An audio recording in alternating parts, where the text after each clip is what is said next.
matvönd. Já, hrikalega matvönd. Það er alltaf verið matvönd. Já, við erum sko fjösískin segja frá þessu enn einu vettvanginum og mamma mín náttúrulega verið brjáluð út í mig af því að við erum sko fjösískinin og við erum fætt með 2 ára millibili og ég er svo eina sem er svona. Þannig ég ætla bara að taka það fram, þetta er ekki uppeldislýs. Ok. Þú veist, ég var sko, grínast stundum með að ég hafi eitt barnæskunni við matarborðið. Af því að það var bara regla, þú ættir að klára, skilur.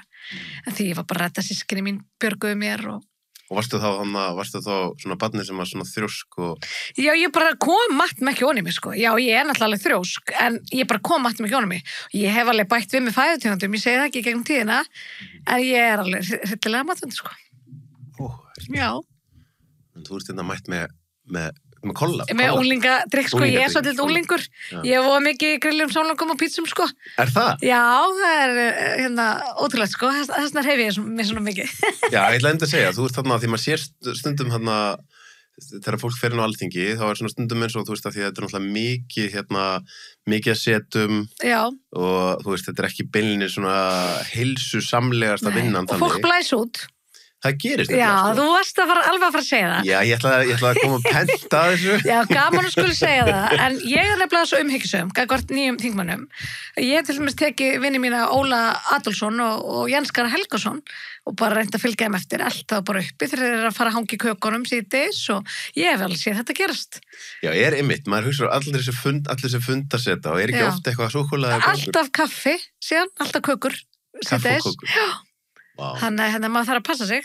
Þannig að þú heldur allavega öðrum endanum góðum að þeir verður duglega að hreyfa. Já, ég meni, þeir verða ekki feitur á minnivakt, það er bara hannig.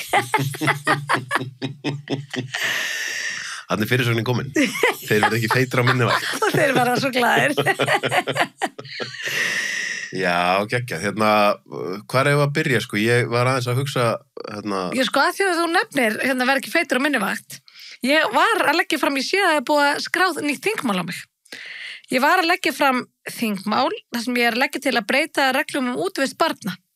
Og þessi hugmynd kviknaði út frá, ég fekk reyndar áskonum frá ungum stelpum frá Vestmannaeyjum sem að vildu láta rynga útvistatíman fyrir millibilsaldurinn, þú veist 10-12 ára. Að það sé ekki með sömu útvistareglur 6 ára. En svo svona fletta þessu saman við þessar ömurlegu umfjöllun offiti íslenskra barna. Þú veist, ég er bara breytt félagslega hegðun, þessi aukna skjánótkun, það er bara til mikils að vinna að börn séu meira úti, nýti birtuna betur og ítuðum út og þær voru til dæmis að kvarta við því að þurfa að fara heim klukkan 8 þegar sundlaugar varu opnar til 9 eða 10 og þær vildu gerðan geta verið með vinnu sínum, kannski hálftíma lengur sundi og mér finnst það bara að skipta máli.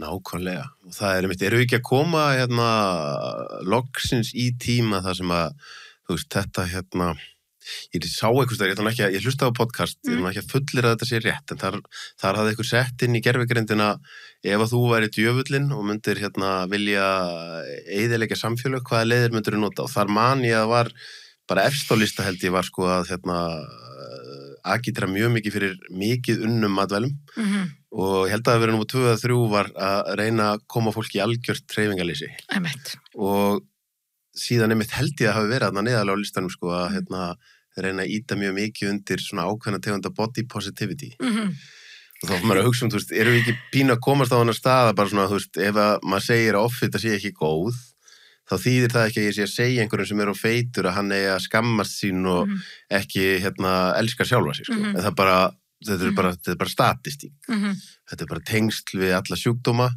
og sérstaklega þegar að koma börn þá hugsa maður... Offita er náttúrulega sjúkdómur, sko. Já, hugsa maður, þú veist, ef ég er barn þá, þú veist, og ef að þá á einhvern hátt er ég ekki þetta er ekki alveg mitt ef ég vakna alltaf inn upp þegar ég er 15 eða 17 ára og ég er með alvarlega offitu og ég er að fara inn í fullorðins árin og ég þarf einhvern veginn að vera að glíma við þetta það var pínu einhvers annar sök heldur en mín. Já, ég er bara tekandi það. Þetta er bara ábyrgð foreldra er auðvitað mikil og við erum auðvitað misheppin þegar það kemur að þessum málum en við fyttum auðvitað því sem við borðum og síðan auðvitað spila hreyfingarleysið inn í og þetta breytta munstur hjá okkur öllum, ekki bara börnunum, heldur fullorðnum líka þannig að við þurfum öll svona svolítið að lítið í barn, það er auðvitað skelfilegt að hugsa til þess að við séum í vestrænum samfélagum að borða okkur gat og sprauta okkur síðan með einhverjum offitulegum sko. Þetta er rosalegt, sko. Þetta er sko, ég las allar Hunger Games bækunar mikill aðdán þeirra og náttúrulega myndir þetta mjög skemmtilegar og þar var svona útópísk veröld þar sem að, þú veist, hluti heimsins að þá bjó fólk meðal hans og var tekið einhver lyf og borða endalaust svo látið sér svona ofgnótt af alls konar sætmeti og mat og svona, þetta var svona excessive allt var svo mikið og mér finnst við vera svolítið komið þangað sko. Ég var komin á svona mjög mikinn aftengingarstað og úr því, ég ætla að byrja á öðru en úr því við erum byrjað að tala um þetta þá langaði með þessi mitt að því nú voru kosningar í haust og ég saknaði þess pínu, ég var að hugsa það núna, ég var með hann Evert í gær sem að stofnaði CrossFit Reykjavík og eðli málsins Biggest Loser Evert já, og eðli málsins samkvæmt vorum við mikið að tala um heilsu og við höfum áður gert podcast saman þar sem við talað svolítið mitt bara, þú veist, væri hægt að búa til einhvers konar ráðuneyti fyrir utan ráðuneytin bara af fólki sem bara, hvað getum við gert til þess að því af 63 alþingismönnum þá finnst mér þess að sé kannski engin þú veist, það fólk að inni eins og við rættum aðeins fíkn í síðast þeirra kostirna og til dæmis eins og Sigmar Guðmundsson mér er svo æðislegt að hann geti verið að fókus á ákveðin málaflokk og hann með ákveðina persónulega reynslu sko. Ég hef svo af þessum 63 þingmönnum því ég kannski ég að rugla en ég man ekki svipin eftir einhverjum einum sem bara brennur fyrir heilsu og heilbriði og það bara mitt. Ég hérna inn á Alþingi til þess að bara vera það, sko. Af því að á einhvern hátt, þegar ég var að horfa á kosningarnar í haust, þá saknaði ég svolítið að það enginn að tala um það sem í mínum huga mögulega bara stærsta málið af öllum málunum. Við erum að verða veikari og veikari og óháð mannúðarsjónarmiðum bara kostnaðar, þá erum við bara að sigla inn í tíma. Það sem að bara ríkissjóður, það alveg sama hvað við erum að gera, ríkissjóður fer á hausinn ef við ætlum að veita sömu þjónustu og við höldum áfram að verða veikar og veikar og veikar og eldri og eldri. Alveg rétt. Þannig að, minnst einhvern veginn svona bara á hvaða punkt ætlum við að segja, heyrðu, nú verður eitthvað að gerast og hlutaði þú veist, þetta svona ákveðni samfélagssjúkdómar að við erum búin að búa okkur til munstur þar sem að það bara í raun og veru miklu auðveldar að vera óheilbrigður heldur en heilbrigður. Þú veist, hvort sem að kemur að mat eða hreyfingu að þá bara sérstaklega við erum inn í borgunum, sko. Hvert þitt svona teika á þetta? Sko þetta hefur alveg verið tekið fyrir í þinginu svona í og með, það kannski rétt hjá þú kannski tengir þetta ekki við einhvern einn ákveðin aðila. Ég held ekki að lausnin sé svo að við stofnum eitthvað apparat sko, að við verðum með einhverju stofnun eða ég held að lausnin mun ekki koma ofanfrá, bara alls ekki. En þá ég að meina sko kannski, ef ég bara útskýri aðeins betur, sko stóra myndin í mínum huga, mér finnst að vera siglin í tímabil þar sem að kerfin eru bara pínu hægt að virka. Þú veist, þegar þú ert farin að þurfa að bíða 5 mánuði eftir að fara til heimilislæknis og þú þarft að bíða 9 tíma eða þú ferðin að bráðamóttöku og það er bara einhvern veginn, það er svolítið margt svona að hruni komið, þú veist ferðin í, ég átti við útlendingastofnun út af konunum minni síðasta vetur og það bara 11 mánaða bíð fyrir mannesku sem er með sko öll græn ljós blikkandi allstaðar, það er eitthvað að og þá finnst mér alltaf bara, einstaklingurinn verður bara að fara inn í tímabil þar sem það er ekkert kerfi að fara að redda mér, ég þarf að fara að taka meira ábyrgð á sjálfu mér og bara við þurfum að fara að finna kerfi fyrir utan kerfið, þar sem að við bara hjálpum hvort öðru. Sko. Það held ég sé einmitt lausnin og ég ætla bara að segja það að fólk eins og að því þú tala um stjórnmálumenn, ég ætla bara að nefna til dæmis Ágústu Jónsson sko, sem að hefur örugglega haft meira áhrif á samfélagið sitt, hvað var að heilsu og velja hann, heldur en nokkur stjórnmálumæður geti nokkuð tíman. Hún er þessi ímynd og frumkvöll, hún skrifar mikið og hún er á samfélagsmiðlum, hún er með líkamsræktarstöð þar sem að 100 manna bíða eftir að komast að. Og ég ætla bara að segja sko að ef að við til dæmis myndum kalla það tilbaka, Ágústu Jónsson þyrfti að vera að hafa ágjur í jafnlaunavottun hverju einasta ári, þá getur hún eitt meiri tíma í að huga heilsu og veljan landsmanna. Við erum komið með svona aðila sem að vilja gjarnan starfa á nákvæmlega þessum vettfangi eins og til dæmis Greenfit, hvar kerfið, það var mættalega hryllilegri mótstöðu kerfinu. Bara skelfilegri. Skelfilegri, meðalans frá núverandi heilbrigðisráðherra Almu Möller og þáverandi landlækni. Hárið. Sem að hefur óbeit á svona lausnum og einkaframtaki. eins og við höfum séð að hennar störfum. Ég hef nú gerðan tekið það upp í þinginu. Þannig að við erum með apparat eins og Cara Connect sem líka svona einkaframtak svona tæknilegs eðlis sem hefur mætt alveg gríðarlega mikilli mótstöðu sem bara með til þess gert að reyna að svona vera mótvægi eða viðbót við þetta sem þú ert að nefna, þessar stíflu sem að myndast í kerfinu og létta þess á þessu, einfalda okkur lífið sko. Ég meina, hvernig ætlum við að leysa þessi mál?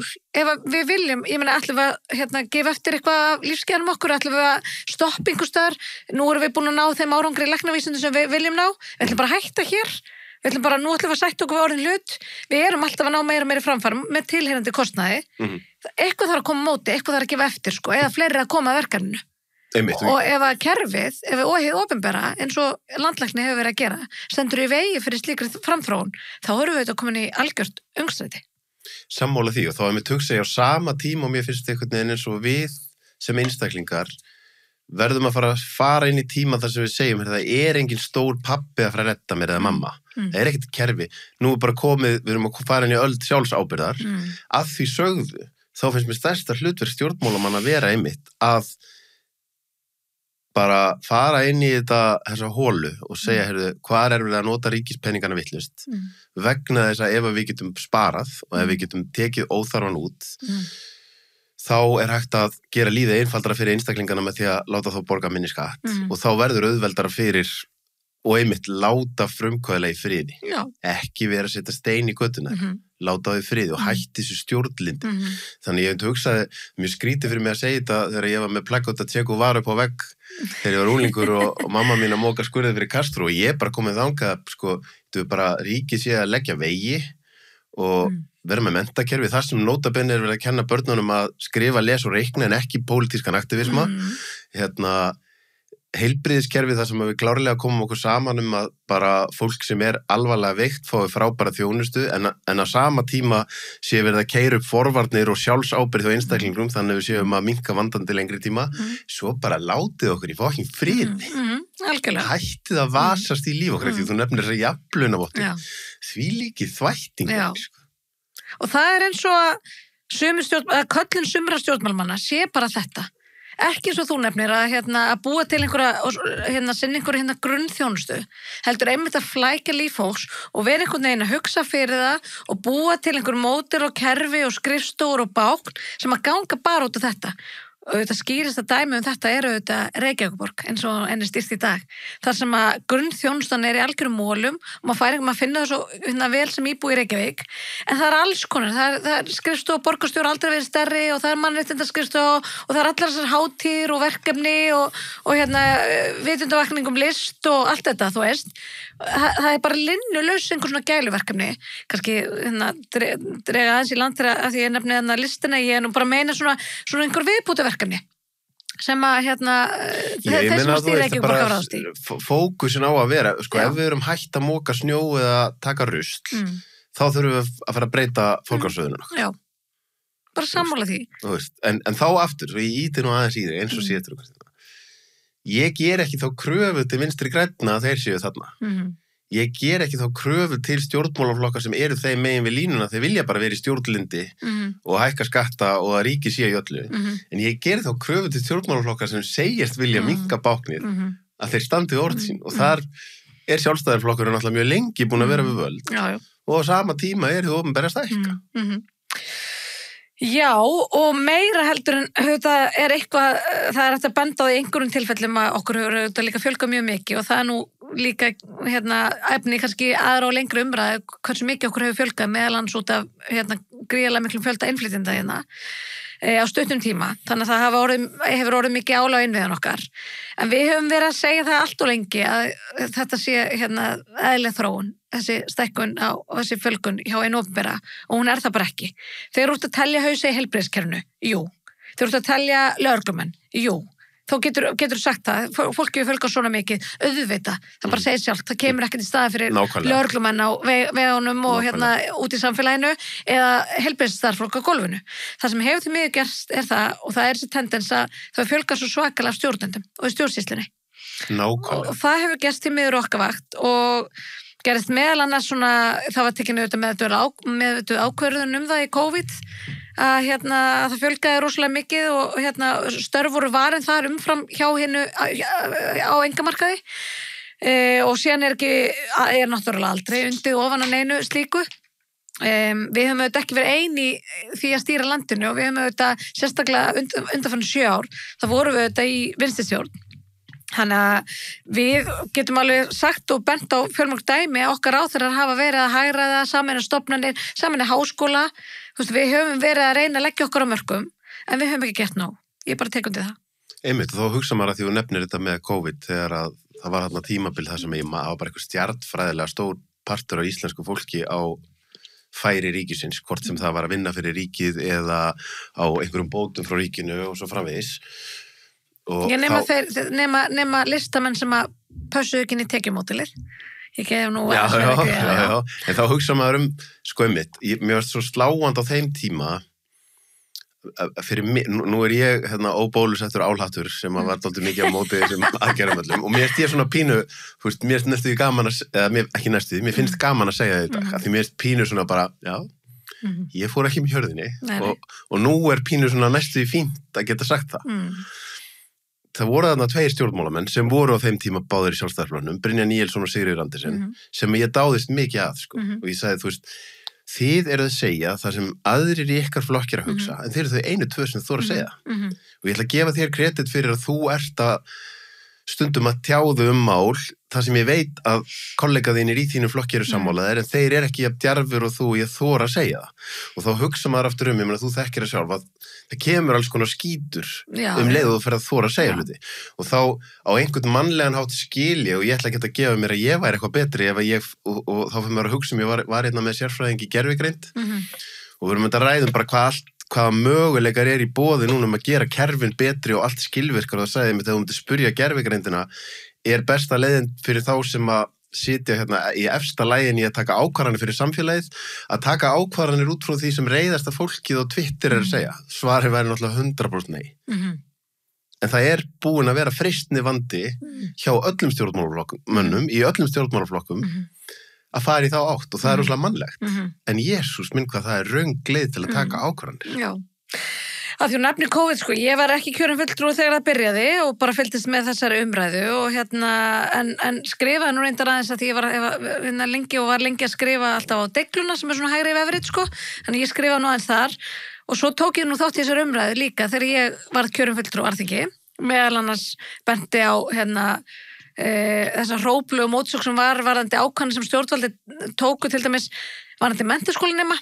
Þeir gátu ekki fara á böll en það var hægt að halda út í symfóníutónleikum og það var svona, mér varst þetta slikt mannið þetta brotka hvort ungu fólki en ég reyndi nú að vera málsvari til dæmis ungsfólks og barna og líka bara sem foreldri ég var mjög ósátt við ákvarðanir sem voru teknar á vegum íþróttarhreyfingarinnar þegar COVID var í gangi og það hefur verið sýnt sig að ákvarðanir sem voru teknar og ég hamast mikið líka umbúsmanna barna ákvarðanir sem voru teknar fyrir hópa sem að og síðan borguðu fyrir það yngri hópar börn og ungmenni borguðu fyrir einhvern verndarhjúp sem var slegin utanum eldra og gamalt fólk og það var bara tekin með þetta ákvörðun það og með því voru við að fórnalega gríðarlega miklum hagsmunum og þú getur ekki réttlæta sérstaklega í svona langa tíma að fórna heilsu og hagsmunum barna þú getur það bara ekki það er bara óréttlætanlegt og það svaraði enginn einhvern veginn almennilega fyrir það en að því þú nefnir þetta varandi þetta tendast til þess að gæðja staði sem háværa minnihluta að við höfum öll upplifað þetta og það hef ég sannlega gert sjálf líka það eru þetta óbáslega óþægilt að láta öskra á sig að maður sé vond manneski og senda og fá þessi ógeðslegu skilaboð og komment og ég er nú fann að nota þetta bara í kennslu heima hjá mér, fann að sína börnunum mínum þetta því að kemur að þeim tímapunkti, ég er náttúrulega að reyna að stýra netnótkunni þeirra og þau eru til dæmis ekki á samfélagsmiðlum, en það mun koma á þeim tímapunkti að þau verða orðin á gömul, strákum minn orðið það stór, að þau munu fara að sjá þessi komment og þessi ummæli og þessi umræðu sem bara oft mjög svæsin og þá vil ég bara vera búin að undirbúa þau, benda þeim á það og bara sem gott dæmi það hvernig maður ekki hafa sér sem fullorðin manneskja. Já, vel gert. Þannig að já, ég held að sé bara mikilvægt að gera það. Þetta tek ég alvarlega sem uppálendi. Að bara að búa börnum mín undir það og vekja þau til umhugsunar og hvernig maður á að haga sér. Maður haga sér ekkert öðruvís á internetinu heldur maður gerir við fólk almennt. Maður á bara að vera kurteis og málefnalegur. Já, ég bara, nýjasta dæmi, ég fór spursmál með Snorra Másinni og Stefáni Einari og það skrifa einhver undir 3 fag. Þessi þáttur áskriftaþáttur. Inni á sölvitryggva.is fá áskrifundur aðgengi að öllum útgefnum þáttum, aukaefni og nýjum þætti í hverri viku.